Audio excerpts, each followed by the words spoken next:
em 2 Timóteo, capítulo 4.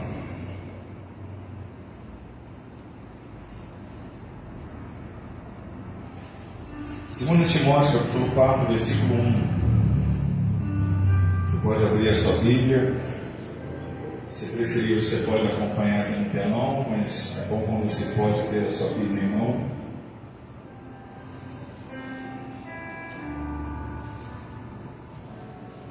Diz assim a palavra de Deus, 2 Timóteo 4, versículo 1. Conjuro-te, pois, diante de Deus e do Senhor Jesus Cristo, que há julgado os vivos e os mortos, na sua vinda e no seu reino, que pregues a palavra, instes a tempo e fora de tempo, redarguas, repreendas, exortes, com toda a longanimidade e doutrina, porque virá o tempo em que não sofrerão a sã doutrina, mas tendo comichão nos ouvidos, amontoarão para si doutores conforme as suas próprias concupiscências, e desviarão os ouvidos à verdade, voltando às fábulas.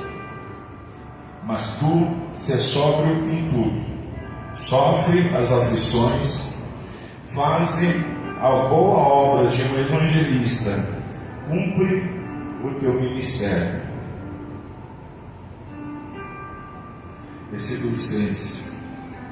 Porque eu já estou sendo oferecido por aspersão de sacrifício, e o tempo da minha partida está próximo.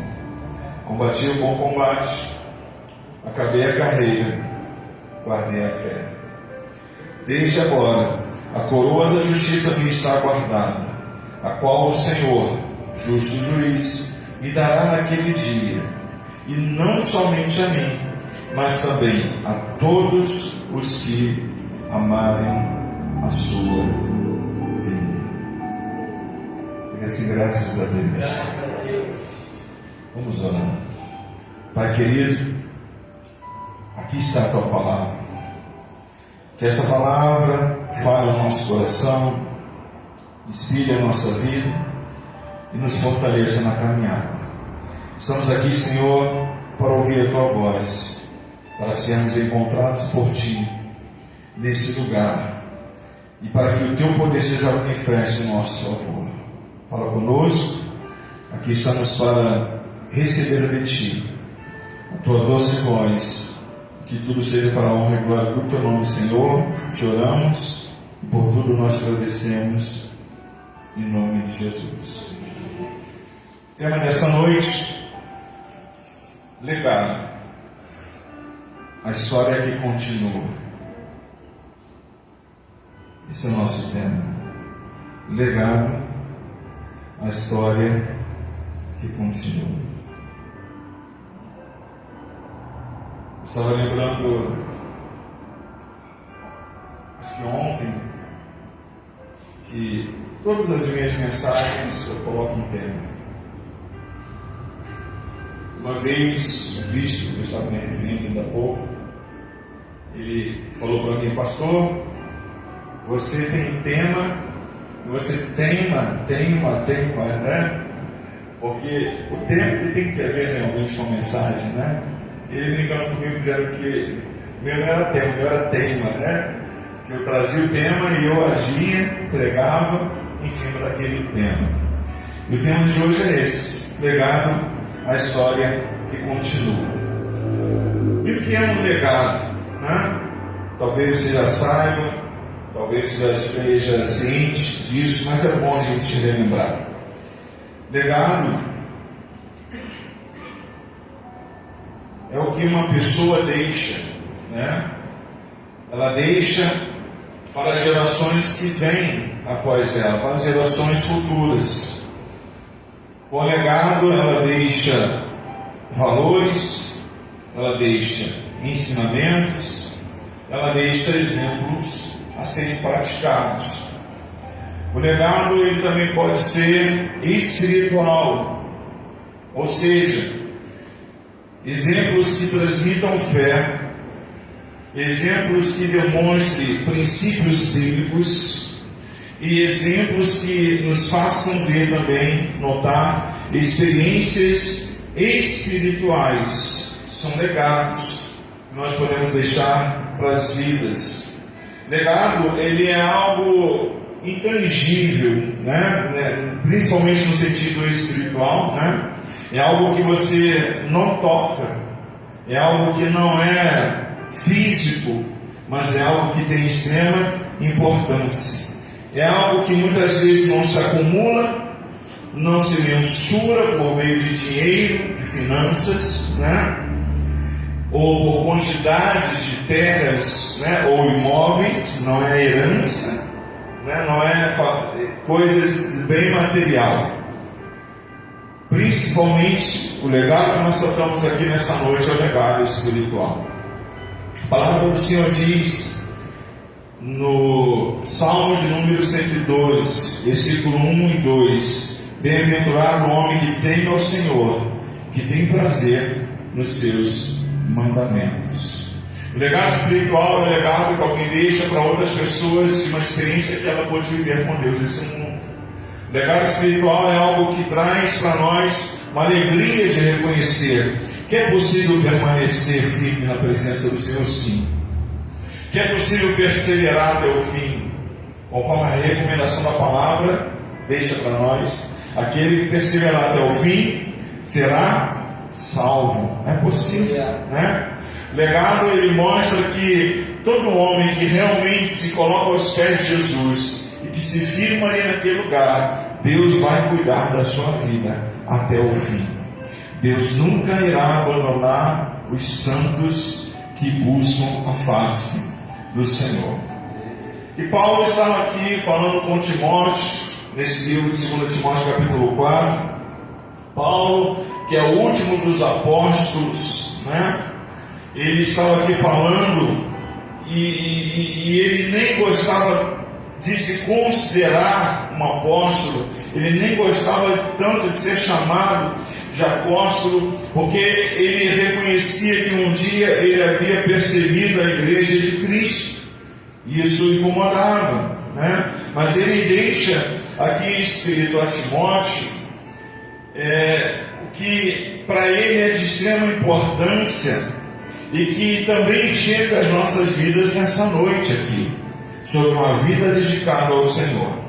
Paulo, ele foi usado por Deus como um cuidador da igreja de Cristo Jesus aqui nesse mundo. É muito bonito quando você começa a ler as cartas e você vê a ação de Paulo em favor das igrejas daquele tempo. Paulo, ele fundava igrejas, Paulo, ele preparava os ministros, Paulo, ele aconselhava, Paulo, ele exortava, quer dizer, ele ensinava a manter as práticas que eram recomendadas pela palavra de Deus, né? Paulo, mesmo longe, nas suas viagens, por meio das suas cartas, ele mostrava às igrejas direção e sempre estava apontando para Cristo, o autor e o consumador da nossa fé. Esse é o exemplo de Paulo, que é um exemplo para as nossas vidas, um homem que fielmente buscou o Senhor e creu plenamente no poder de Deus. E no versículo 1, que nós lemos de 2 Timóteo 4, está registrado: conjuro-te, pois, diante de Deus e do Senhor Jesus Cristo, que há de julgar os vivos e os mortos na sua vinda e no seu reino, que pregues a palavra, inste a tempo e fora de tempo, redargue-as, repreendas, exorte com toda longanimidade e doutrina. O pedido de Paulo para a igreja é um pedido que é válido ainda nos dias atuais. Paulo ainda está trazendo uma recomendação para a igreja de Cristo, e a igreja tem como recomendação pregar a palavra. A igreja não pode deixar de pregar a palavra. A igreja não pode deixar de usar as boas novas do Evangelho. A igreja não pode deixar de anunciar o poder de Deus que está registrado na sua palavra. Eu louvo ao Senhor, porque aqui nós temos aprendido a pregar exatamente a palavra. É por isso que a gente teima na palavra, é por isso que a gente tem tema na palavra, é por isso que a gente anuncia a palavra do Senhor. E Paulo dizia, olha, pregue a palavra. Paulo dizia, insistam em pregar a palavra. A igreja de Cristo precisa insistir na pregação da palavra. A igreja não precisa, queridos, de coaches. A igreja não precisa de pessoas treinadas para somente elevar o ego das pessoas. A igreja precisa de homens e mulheres conhecedores, praticantes e anunciantes da palavra. A igreja precisa daqueles que são reconhecidos na Bíblia como os pregadores do telhado. Naquele tempo, quando nos portos chegavam os navios, esses navios, eles traziam o que era necessário para aquela cidade. Às vezes o navio chegava com azeite, às vezes o navio chegava com trigo, com alguma coisa que era importante para a cidade. E quem eram os pregadores do telhado que a palavra às vezes cita ali, São os anunciadores do que estava chegando, do que estava vindo à cidade, do que estava sendo recebido lá no porto daquela cidade. E aqueles homens, eles subiam nos telhados das casas e começavam a gritar um para o outro. Não tinha WhatsApp, não tinha internet, não tinha telefone celular, Aí começava lá no porto, avisa aí, chegou nesse navio, azeite de oliva, chegou nesse navio, trigo, chegou nesse navio, pele de carneiro, E eles começaram a anunciar. Aí um gritava lá, o outro ouvia aqui. O outro que ouvia aqui, ele gritava. Quando ele gritava aqui, o outro escutava lá. E essa mensagem ia passando. Esse anúncio ia sendo levado a outras pessoas. A palavra ia sendo liberada aqui, recebida lá, liberada acolá, recebida acolá, lançada depois de lá, e ia em frente. A igreja continua sendo aquela que precisa ser anunciadora da palavra de Deus, da Bíblia Sagrada, do que aqui está sendo ensinado. E Paulo diz à igreja, o que é válido até os dias de hoje: preguem a palavra, insistam em pregar a palavra. Ele diz, a tempo e fora de tempo. Se nós encontramos oportunidades, nós devemos pregar a palavra. E até mesmo quando nós não encontramos oportunidades, nós devemos pregar a palavra. Pastor, o que vai ser disso? A Bíblia diz, quem tem ouvidos, ouça o que o Espírito diz às igrejas. Pastor, o que vai acontecer? Aquele que tiver ouvido, ouvirá. E em qualquer tempo, ele ouvirá. E a palavra agirá na sua vida para transformá-la e para que o nome de Deus seja glorificado. Eu fiquei muito feliz uma vez, eu já dividi essa experiência com vocês aqui. Quando um dia eu estava saindo para trabalhar e eu no meu carro passei do lado de umas pessoas que estavam no ponto do ônibus e tinha um irmãozinho ali de manhã cedo, com a sua Bíblia aberta na mão. E ele estava ali com a sua Bíblia aberta e as pessoas esperando ali, não alguém pregar. As pessoas estavam esperando ali o ônibus passar. E ele com a Bíblia aberta. E ele procurando uns versículos lá. E ele chateado com ele mesmo, reclamando. Ele falou o nome dele, eu não me lembro. Vamos dizer que ele fosse João. Ele falou, João, você está perdido aqui, João. Você tem que achar a palavra. Aí ele acha a palavra aqui. E ele começa a falar da palavra do Senhor. Talvez as pessoas que estavam ali num ponto, preocupadas com o horário. Talvez o patrão já estava ligando, reclamando de alguma coisa, preocupado com o que ele tinha que fazer de tarefa no trabalho, não preocupado de ouvir a mensagem. Não era tempo disso, mas era tempo de pregar. Ele estava ali pregando e anunciando o Evangelho de Jesus, e eu glorifiquei o Senhor pela vida dele, porque ele estava fazendo a obra. E certamente aquela palavra, ela não volta vazia. Às vezes nós nem entendemos o significado, a importância e o poder de uma palavra que nós pregamos para uma pessoa. Sexta-feira, já compartilhei com você, estava no velório. E quando eu lá cheguei, encontrei muitas pessoas amadas e que nos amam, a minha pastora, pessoas do nosso relacionamento com Deus, na nossa caminhada cristã. E um jovem Quando eu estava lá, ele era bem jovem, hoje ele já é um homem. Ele chegou para mim, mostrou o celular dele e falou: pastor, olha aqui o que eu escrevi. E ele tinha mandado mensagem para alguém. Era o tema de uma mensagem que eu tinha pregado quando ele era praticamente criança. E botou assim: pastor de Deus. Ele estava falando com algum ali do convívio dele, dizendo: pastor, lembra dessa palavra aqui, dessa mensagem? Vida por vida, se vida por vida, alguma coisa na continuidade daquele tema. Eu disse: rapaz, eu sou sincero em te dizer, eu não tenho como lembrar, né? Tanto tempo, são tantas palavras. Mas ele diz: pastor, essa palavra aqui marcou minha vida. Aleluia. Que bênção, que bênção. Eu nem lembro dessa palavra, mas o Espírito Santo agiu naquele jovem, fez algo extraordinário na vida dele. Disse: marcou a minha vida, pastor. Me procurou, falou comigo, me mostrou, se alegrou comigo ali. Queridos, palavra de Deus, pregada em tempo e em fora de tempo, oportunidade de pregar, nós temos que encontrar. Aqui Paulo está dizendo: enche em pregar, insista em pregar. Às vezes pode até ser cansativo, né?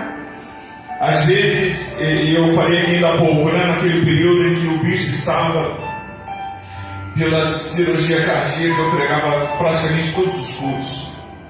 Eu até falei lá na sexta-feira que às vezes, domingo à tarde, eu estava em casa e a programação não era que eu pregasse naquele domingo, mas o telefone tocava.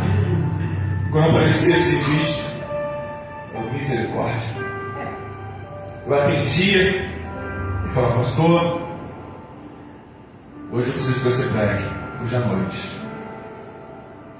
Isso assim lá para as 3 horas da tarde, para pregar 7 horas. 6 horas, né? Vamos calcular 6 horas. É o misericórdia do Senhor. Aí, pegava minha Bíblia, ia para o quarto, fechava a porta, falava: Deus, está contigo. Pouco tempo, e Deus honrava. Deus honrava. Mas o que se pregava, pastor? A palavra. O que Paulo diz? Que a sua palavra seja para redarguir, que é repreender, admoestar, corrigir, e geralmente de forma bondosa. Esse verbo ele significa também refutar, rebater, contestar. Ele mostra que a palavra é usada para confrontar argumentos, evidências, objetivos, e para convencer pessoas ao que diz respeito o que Deus deseja nas suas vidas. Pastor, e como isso é ministrado? É ministrado pela palavra do Senhor. Pastor, e como o efeito acontece pela ação do Espírito Santo. E só assim serve, e só assim que pode ser. E quando o Espírito Santo move, queridos, ele marca. Como eu acabei de falar para vocês, pastor, eu lembro dessa palavra, vida por vida e tal. Começou para a minha vida. Está aqui, ó. Está escrito aqui no meu celular. Eu acho que eu tenho esse CD lá, que naquele dia eu gravava as mensagens no CD. Eu acho que eu tenho esse CD lá, pastor. Eu falei: anota o meu número aí, se você tiver, você manda para mim. Uma parte lá para eu ouvir. Até hoje nós temos alguns CDs lá em casa, de algumas mensagens que eu pregava lá na presbiteriana. Paulo diz: pregue de verdade a verdade da palavra. Essa é a nossa vida com Deus. Temos que pregar de verdade a verdade da palavra. Temos que falar o que a palavra diz para a gente falar. Temos que anunciar o que o Evangelho mostra que deve ser anunciado. No versículo 3, diz que Timóteo 4 diz: porque virá tempo em que não sofrerão a sã doutrina, mas tendo comichão nos ouvidos, amontoarão para si doutores conforme as suas próprias concupiscências, e deles desviarão os ouvidos da verdade, botando as fábulas. Mas tu se sobre tudo, sofre as aflições, faz a obra de um evangelista, cumpre o teu ministério. Coloca o versículo 3 de novo para a gente. No versículo 3 está escrito: porque virá tempo que não sofrerão a sã doutrina. A sã doutrina. Nessa quarta-feira, após a oportunidade que a Glaucia teve da palavra, eu também falei algumas coisas da igreja aqui. E eu falei um pouco sobre santidade. E eu disse: santidade causa dor. Às vezes nós fazemos algumas declarações aqui e nós notamos que alguns olham assim para a gente, tipo, que trem é esse? Né? E eu disse aqui: santidade causa dor. O estranhamento pode surgir nessa hora, com essa declaração. Mas depois eu disse: porque ela luta contra a carne. A santidade luta contra a carne. Ela corta na carne a carne. A santidade é assim. Ela luta contra o eu carnal para edificar o eu espiritual. Por isso que a santidade ela causa dor. Pastor, e por que a dor? Que igreja, sem dor não há cura. Repito, sem dor não há cura. Cura é cessar, é exceção, é viver o efeito da sã doutrina. O efeito da sã doutrina. O efeito da palavra sadia, que traz vida. Diga assim: palavra de Deus traz vida.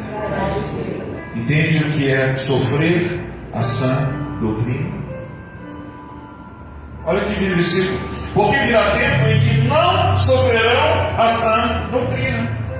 Pastor, que tempo é esse? É tempo que a palavra do Senhor é pregada, é ministrada, é mostrada na verdade que ela é. E alguns dizem: mas eu não quero isso para mim. Isso me causa dor, isso me faz ter que mudar, isso me exige coisas.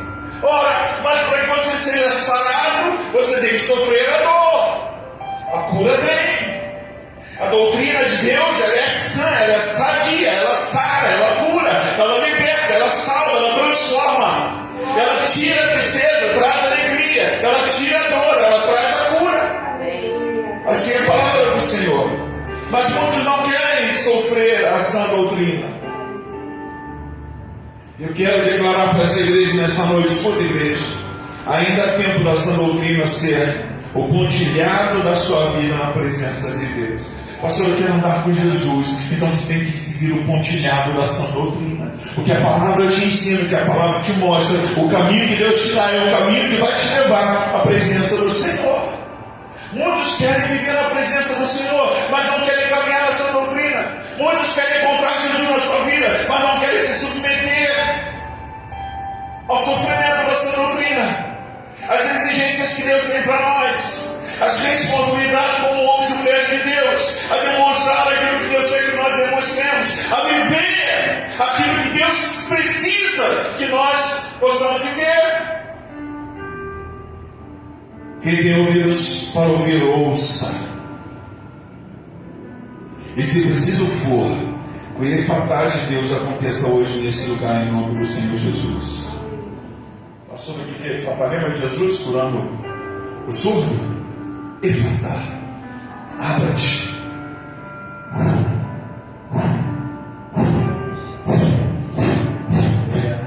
Depois que o Senhor abriu os ouvidos daquele surdo, ele começou a ouvir verdade da palavra de Deus. Aleluia! Glória a Deus! Porque virá tempo em que não sofrerão essa doutrina, mas tendo comichão nos ouvidos, amontoarão para si doutores conforme as suas próprias concupiscências. Amontoarão. Incrível! Mas hoje, igreja, não está difícil de encontrar quem prega aquilo que os ouvidos querem ouvir. Quem prega aquilo que sacia o comichão dos ouvidos. As palavras que São palavras tão doces, tão doces, tão doces, que não transformam nada na vida das pessoas e nós levam a viver aquilo que Deus quer que elas vivam. Pessoas que têm comichão nos ouvidos para ouvir coisas que sejam satisfatórias ao seu eu. Pastor, mas o que eles querem ouvir? Resposta: aquilo que combine com as suas próprias concupiscências. É o que diz a palavra do Senhor. Aquilo que agrada a carne e não ao Espírito. Palavras de Deus em 1 João capítulo 2, versículo 16, diz o seguinte. Primeira epístola de João capítulo 2, 16. Porque tudo que é no mundo, a concupiscência da carne, a concupiscência dos olhos e a soberba da vida, não é do Pai, mas do... E o mundo passa, e a sua concupiscência, mas aquele que faz a vontade de Deus permanece para sempre. Pastor, que palavra estranha é essa? Concupiscência é desejo. O que o mundo tem para nós? O que o mundo oferece para nós? Os desejos carnais, os desejos dos nossos olhos, coisas que nos atraem, a soberba do nosso coração, a soberba da nossa vida. É isso que o mundo oferece. Mas a palavra do Senhor mesmo diz que o mundo passa, e todos esses desejos, por mais que sejam alimentados por muitos, um dia também passarão. Mas só a vontade de Deus é que permanecerá para sempre. Aí você pensa, então o que vale? Fazer a minha vontade ou a vontade de Deus? Vale buscar o que é passageiro ou o que permanece? O que vai existir para sempre? Versículo 4 de 2 Timóteo diz: e desviarão os ouvidos da verdade, voltando às fábulas.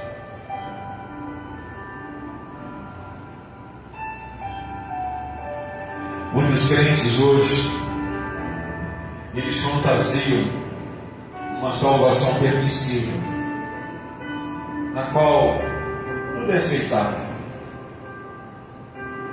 Você é crente? Sou crente. Mas e essa prática? Não. Mas tudo bem. Mas Deus permite isso? Não, meu Deus, eu tenho misericordioso. Desviam os ouvidos da verdade, da palavra real, da Bíblia Sagrada.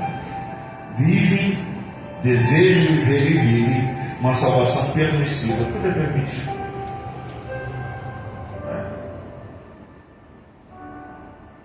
Preferem ouvir historinha do diabo, que não causam dor, não trazem desconforto, que afaga o ego nesse mundo, mas que no futuro breve os levará a uma destruição total.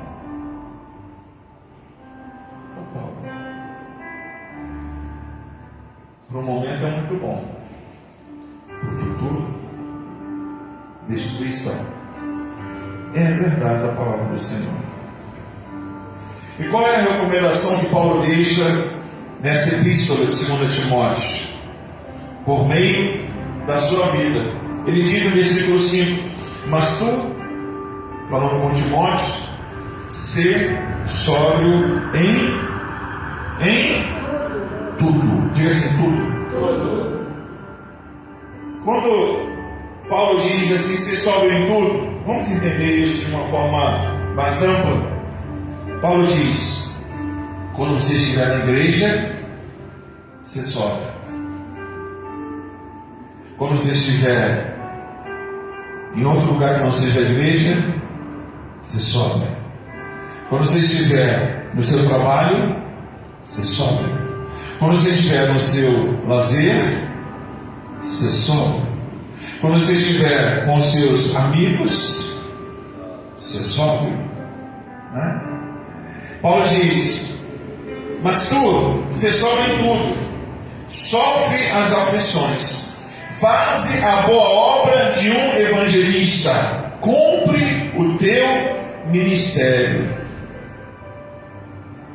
Paulo sabia, igreja, que estava próxima à sua morte. Ele sabia que os dias dele estavam nesse mundo findando, mas ele estava ainda assim deixando orientações de que vale a pena permanecer fiel a Deus até o fim.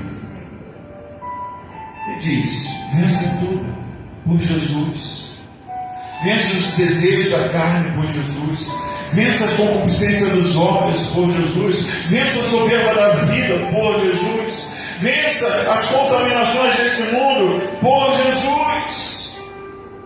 E Paulo é um grande exemplo disso. Um homem extremamente capacitado, mas que não se mostrava como melhor do que outros. Pelo contrário, ele se mostrava como um apóstolo último, derradeiro, o último dos apóstolos, sem merecimento nem de ser chamado de apóstolo, mas que estava dando a sua vida para o reino de Deus até o fim. E ele declara no versículo 6: porque estou sendo oferecido por aspersão de sacrifício, e o tempo da minha partida está próximo. E no 7 diz: combati o bom combate, acabei a carreira, guardei a fé.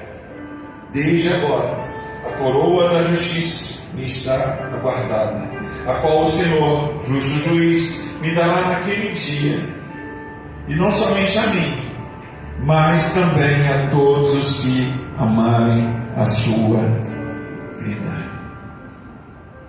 Diz assim: glória a Deus. Paulo diz: combati o bom combate. A palavra do Senhor diz em Efésios, no capítulo 6, no seu versículo 12, algo a respeito disso. Efésios 6, 12 diz: porque não temos que lutar contra carne e sangue, mas sim contra os principados, contra as potestades, contra os príncipes das trevas deste século, contra as hostes espirituais da maldade nos lugares celestiais. Paulo diz: olha, esse é o combate. Paulo diz: essa é a luta. A nossa luta é uma luta espiritual. A nossa luta não é uma luta contra a carne, nem contra o sangue. A nossa luta não é a luta contra pessoas. A nossa luta é a luta contra os principados, as potestades, os príncipes da treva. Paulo diz que esse é o bom combate. O bom combate é o combate espiritual, sendo uma vida espiritual, para que tudo termine bem, para que tudo termine com a vitória que Deus tem para a sua vida contra todo e qualquer mal. Deus tem vitória para você. A batalha é espiritual. E Deus diz: resisti ao diabo e ele fugirá de vós. Deus diz: essa é a sua batalha. Luta contra o mal, e ele vai fugir. E por que ele vai fugir? Porque você está em Cristo, porque você é uma nova criatura, porque a glória do Senhor está na sua vida, porque o fogo do Espírito Santo está ardendo no teu coração, e tem que arder mesmo. Essa chama tem que ser uma chama viva, tem que ser uma brasa viva, como aquela brasa viva que foi tirada do altar e levada à boca de Isaías. Tem que queimar as impurezas, tem que queimar aquilo que não agrada ao Senhor, e tem que fortalecer a sua caminhada com Deus. Paulo diz: combati o bom combate, acabei a carreira. Para todos nós chegará ao fim da carreira.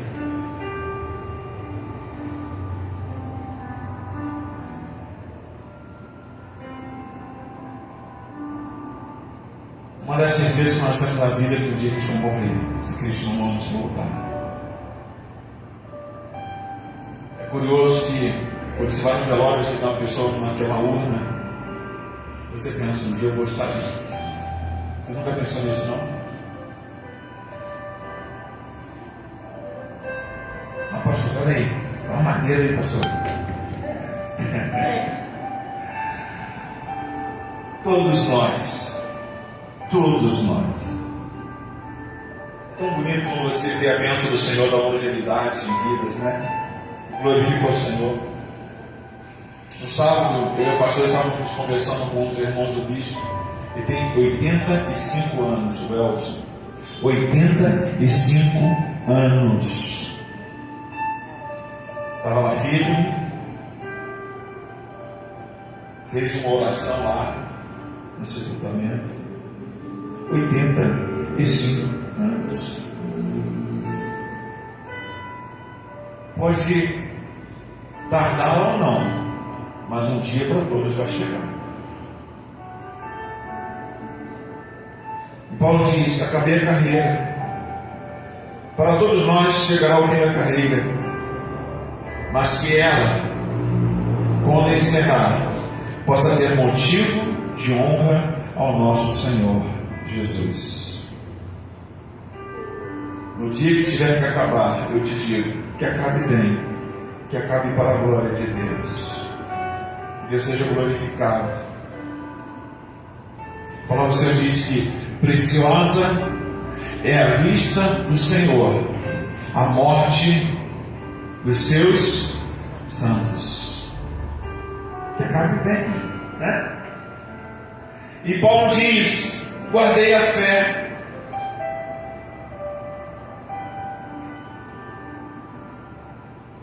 Paulo diz que ele estava levando desse mundo aquilo que o crente fiel pode levar.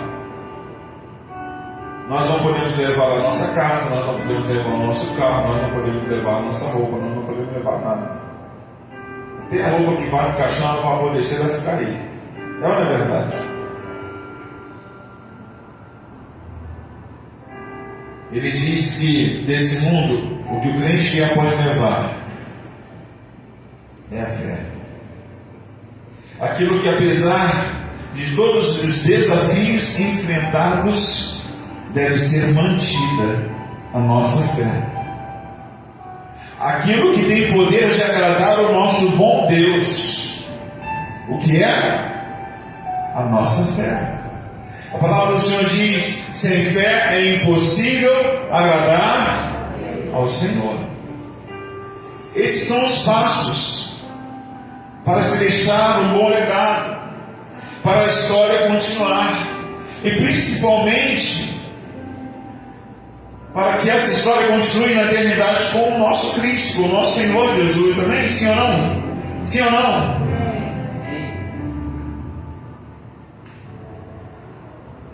Nessa quinta-feira, quando nós tomamos conhecimento do falecimento do bispo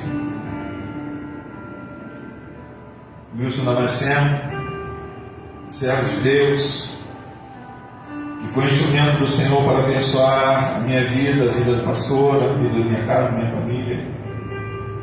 Ele que foi para nós um pai na fé. Ele foi um Abraão no meu tempo, que Abraão é o pai daqueles que têm fé, né?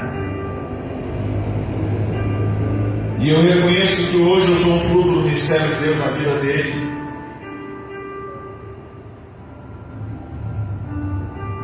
Eu e a pastora estivemos lá na sexta, no sábado, no velório, na antiga sede da IPP, no sepultamento lá no Jardim da Saudade, Sorocaba. E ali nós podemos notar a importância de um legado espiritual. Legado esse que também alcança as nossas vidas. Nós que somos apaixonados por Jesus. Quem que é apaixonado por Jesus? Nós temos que ser apaixonados por Jesus, Deus. Nós que vivemos a expectativa gloriosa da vinda do nosso Senhor Jesus Cristo. Breve Ele virá. Aleluia. Maranata. Ora vem, Senhor Jesus. E lá nós ouvimos alguns áudios de pregações feitas pelo bispo. Eu tenho até alguns cortes desses áudios comigo também que me passaram. E um dos áudios que nós ouvimos lá, o bispo falava de ser convertido e convencido da sua salvação, que o destino dele era o céu. Glória a Deus por isso. Em uma das minhas declarações lá, que eu tive a oportunidade de falar, é de que um dia nós nos encontraríamos na glória para lembrarmos dos bons momentos que nós aqui vivemos. A Bíblia diz que no céu não haverá lugar para lágrimas nem para dor, né? Mas lá no céu haverá lugar para alegria. Então, quando você chegar no céu, ao encontrar vidas lá, Deus vai ter muitas lembranças boas para você, muitas alegrias para você recordar, muitos risos para você dar, muitos prazeres para você anotar do que Deus fez na tua vida aqui nesse mundo. Lá, na glória, nós viveremos alegria eterna. Creio sim que lá um dia o encontrarei, como outras pessoas, né? Eu creio que lá um dia na glória eu vou encontrar o meu pai,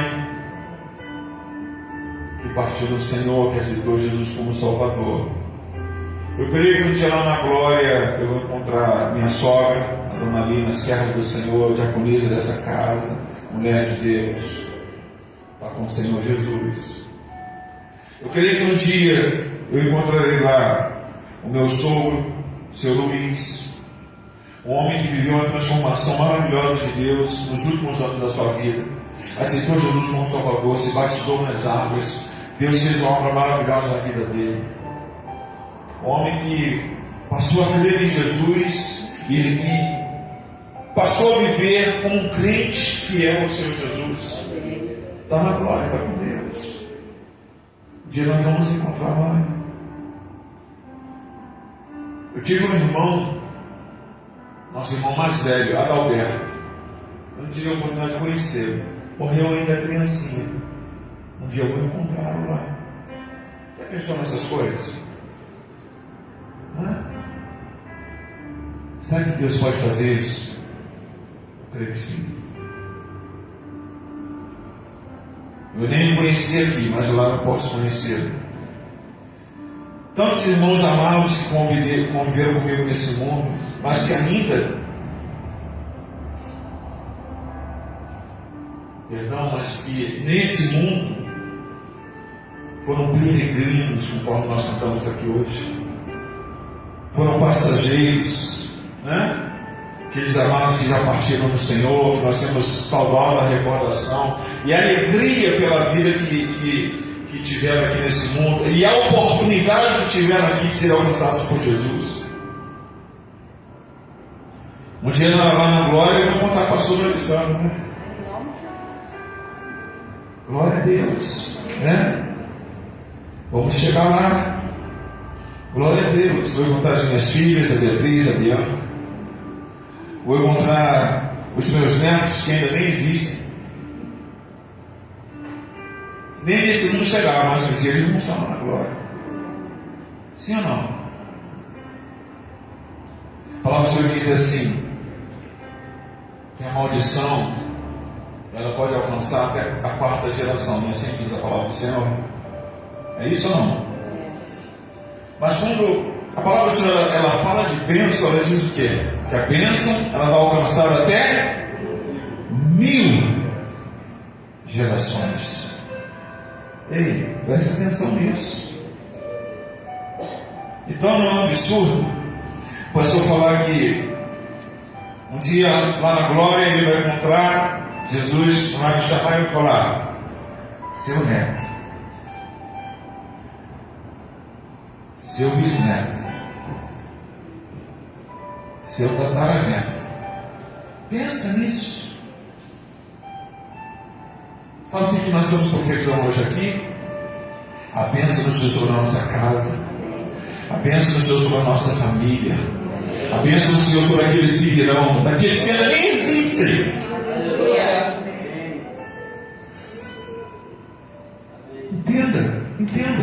Entenda.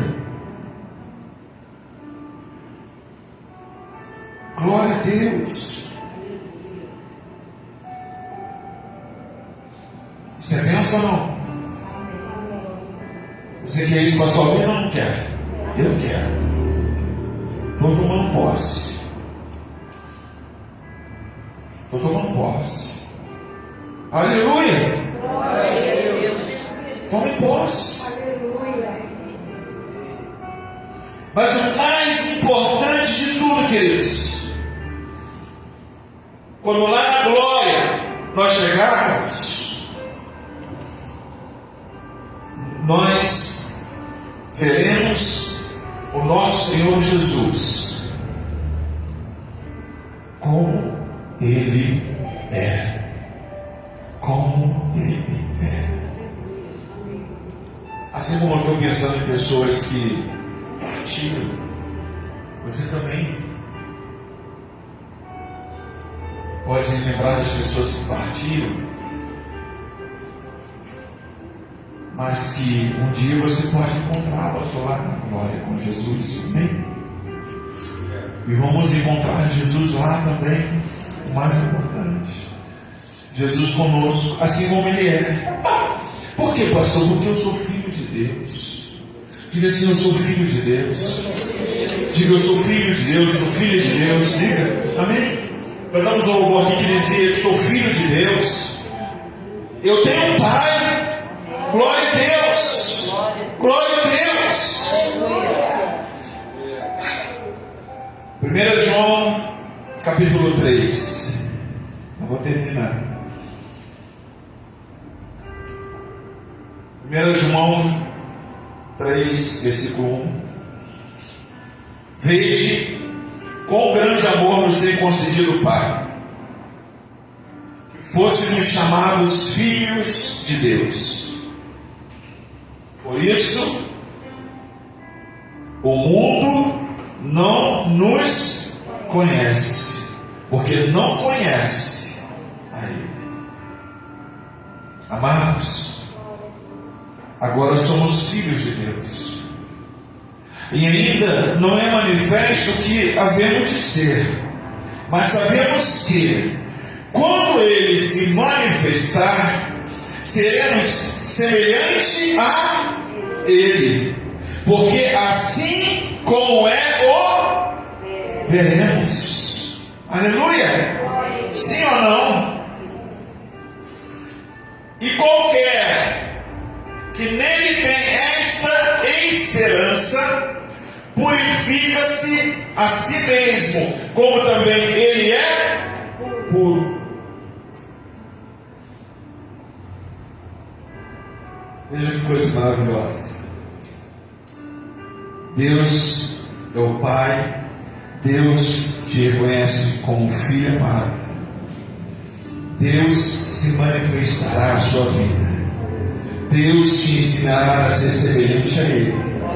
Você o verá como Ele é. E qualquer que nele tenha essa esperança irá viver a purificação. Eu falei aqui ainda há pouco da santificação, daquilo que traz dor, mas aquilo que traz a doutrina, a sã doutrina, a doutrina que cura, a doutrina que sara as nossas vidas. Como também Ele é, seremos puros. Aleluia! Pelo sangue do Cordeiro seremos puros. Pelo sangue que não mancha mais a alveja.